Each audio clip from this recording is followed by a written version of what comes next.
Politik beranda istana yang jelas yang salah satu diterima Presiden Joko Widodo di beranda istana adalah Prabowo Subianto. Mas Ariza, saya ingin tanya ke Anda, ketika Pak Prabowo datang untuk kedua kalinya, yang pertama Presiden Jokowi yang datang ke Hambalang, kemudian yang kedua Presiden Jokowi menerima Pak Prabowo untuk datang ke istana, itu dua-duanya inisiatif siapa?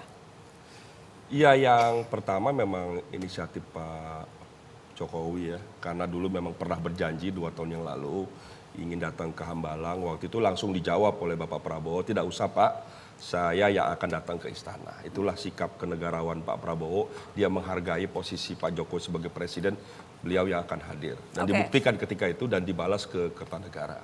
Kemudian waktu itu memang janji akan ke Hambalang. Dalam suasana kemarin, kalau Mas Didi nyebutnya belum kondusif, datanglah Bapak Jokowi ke Hambalang begitu. Ya, diskusi di situ baik, dan yang kedua juga memang diundang semua ketua umum setahu saya ke istana. Yang pertama memang Bapak Prabowo yang hadir ke istana ya. Dalam pembicaraan itu saya kira sesuatu yang baik ya. Menurut saya memang tidak hanya menegaskan soal NKRI, kebinekaan dan sebagainya.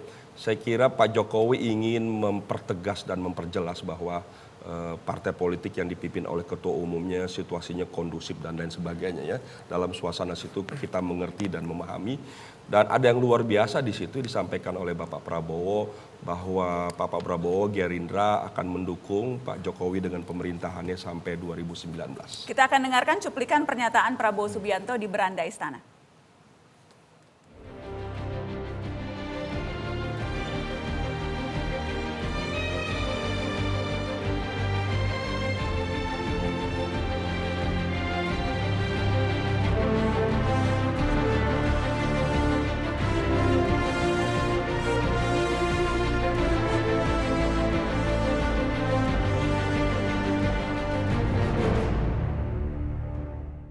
Setiap saat ada ketegangan, saya bekerja keras untuk tidak terjadi ketegangan. Kita butuh kesejukan, Indonesia harus bangun, ekonomi global susah, ya kan? Tidak gampang. Jadi kita harus bahu-membahu lah. Bukan kita bebek, tapi bahu-membahu. Waktu 2014 Pak ya, Oktober, saya sudah katakan, saya ucapkan selamat, beliau dapat mandat, saya tidak akan menjegal Bapak karena saya yakin Bapak merah putih. Udah. Itu, dan saya pegang kepada komitmen saya. Saya tidak akan menjegal Bapak. Kenapa itu perlu ditegaskan sekarang? Apakah memang ada indikasi orang lain menjegal sehingga Pak Prabowo perlu mengatakan tidak akan menjegal? Ya memang kalimat itu ada ya, Bapak Prabowo sampaikan tidak menjegal. Jadi di politik ini, di Indonesia ini kan ya kita mengalami berbagai pasang surut ya. Bapak Prabowo ingin menegaskan bahwa karakter Gerindra, karakter Bapak Prabowo, sekalipun kami partai yang kebetulan ada di luar pemerintahan, kami tetap mendukung pemerintahan yang sah, yang konstitusional, sampai pada saatnya nanti habis 2019. Kemudian perlu ditegaskan bahwa kita tidak akan menjegal. Ariza, tapi tidak akan menjegal. Apakah memang ada indikasi kelompok lain yang menjegal sehingga harus ditegaskan itu? Tidak seperti itu sebetulnya. Tapi kan suasana kemarin cukup memanas. Dalam suasana politik saya kira perlu ditegaskan bahwa Gerindra tidak menjadi bagian yang menjegal-menjegal atau apalagi ada. Adakah yang menjegal-menjegal, Mas Hasto? Sampai kemudian Prabowo Subianto mengatakan pokoknya kalau menjegal bukan saya.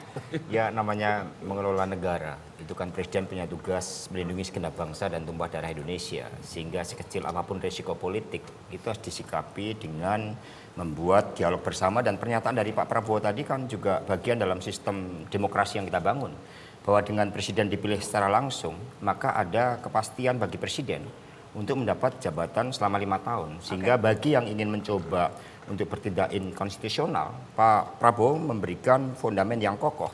Demikian pula para ketua umum partai lain yang ditemui Bapak Presiden Jokowi. Anda sependapat dengan tadi analisa Mas Hanta Yuda bahwa kalau 50% persoalan akan selesai kalau Presiden ke-6 bertemu dengan Presiden ke-7? Ini Pak Hanta Yuda yang bilang. Saya juga kaget tadi. Anda tidak kenapa kalau ketemu dengan Pak SBY, kemudian 50% persoalan langsung selesai? Apakah persoalan ada di Pak SBY? Pak Hanta Yuda yang menjawab.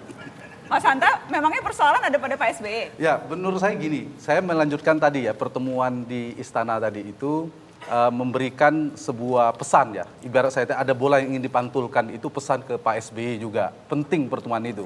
Nah, saya ingin masuknya di sini. Soal diplomasi kuda, kemudian sekarang diplomasi beranda. Kalau kuda, saya ingin jawab Mas Hasto juga ini. Kalau ketika pada saat itu kan dua saling menunggangi kuda. Kemudian kedua ada yang konferensi pers sampai lebaran kuda pasti ada aksi.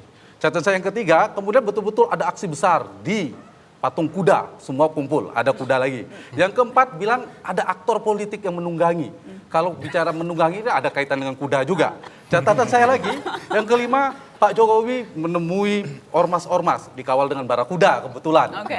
Yang keenam, nah ini langkah politiknya pasang kuda-kuda semua. Nah kalau bicara kuda biasanya kan identik dengan catur yang tidak kita hendaki seperti main catur. Kalau catur itu kan bukan kuda targetnya. Targetnya adalah raja, itu permain catur selesai. Tapi kalau itu diplomasi kuda, kalau sekarang udah bergeser ke beranda. Kalau beranda itu bicara keluarga, bicara Indonesia, bicara rumah Indonesia, keluarga Indonesia hangat, rukun. Mudah-mudahan ujungnya yang kedua yang beranda ini menarik dan positif. Saya ingin nanggapi Mas Hanta ya. Sebelum Mas Didi, Anda tadi mengatakan soal diplomasi kuda, kita akan putarkan konvensi pers Presiden ke-6, Ketua Umum Partai Demokrat, sehari sebelum demo beberapa hari sebelum demo tanggal 4 November yang lalu. Kalau dikaitkan dengan situasi sekarang, kalau ada informasi atau analisis intelijen seperti itu, ya, saya kira berbahaya. Menuduh seseorang, menuduh sebuah kalangan, menuduh sebuah partai politik melakukan seperti itu, pertama itu fitnah. Fitnah lebih kejam dibandingkan pembunuhan. I tell you. Yang kedua menghina. Rakyat bukan kelompok bayaran. Mas Didi, setelah ini saya akan kasih kesempatan Anda untuk menjelaskan lebih jauh. Harus saya jelaskan. Ini kan dikaitkan 2 November. Jadi begini, 2 November itu kalau kita simak semuanya, ada beberapa isu. Enggak, tanggal 2 ini dikaitkan ke-4. Tanggal 2 itu pertama kali yang diklarifikasi. Ada isu sebuah stasiun TV menyatakan kekayaan Pak SBY 9 triliun. Ternyata tidak demikian, silakan dicek di LHKPN. Ya. Isu kedua mengenai rumah Pak SBY yang dibilang 5.000 meter. Semua mantan presiden, wakil presiden mendapatkan rumah, saya pikir ada aturannya dan saya pikir nggak sebesar itu 1.500 meter. Ini harus saya sampaikan ya. Lalu isu ketiga, tadi, Mas, dibilang provokator Pak SBY ya, itu ramai ada, kita tentu punya sumber-sumber.